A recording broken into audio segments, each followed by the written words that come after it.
Bicol Region. Yay! James? Sino pa? Meron kabilang itong barangay Mabolo kung nasaan ako ngayon sa mga barangay dito sa Naga City na may pagbaha pa rin hanggang sa mga oras na ito. Kaya namin sila ay sa state of Ayan pa. ang buong lungsod, dalawa nga ang kumpirmadong patay. Malaking bahagi ng Naga City sa Camarines Sur ang nalubog sa baha. Dulot ng ulang dala ng bagyong Ente. Bigyan mo kay nanay. May pambarangay sa lungsod. Yay! Ayun pa, ayun pa. Ayun pa, ayun pa. Nagulat nga po kami kasi po ilan baha naman puti, pwede naman katulad dati. Ngayon po talagang napakami. Ayun, kuno.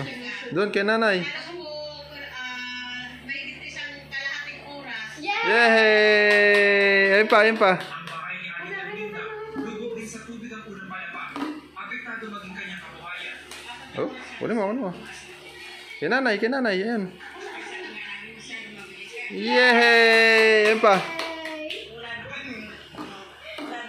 Ayun pa, ayun pa, ayun pa.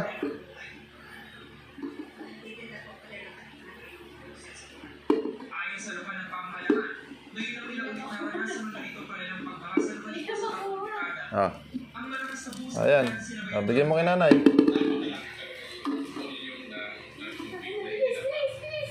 Bilis yun, kay nanay. Doon, kay nanay. Yay! Ayun pa, ayun pa.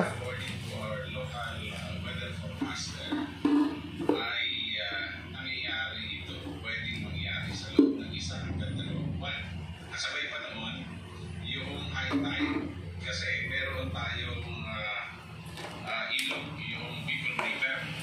Yay! Ayun pa, ayun pa, isa pa, ayun pa. At may palangko na mataas. Doon, kay nanay, doon, kay nanay. Kinumpirma rin ng LDR o na dalawang Yay!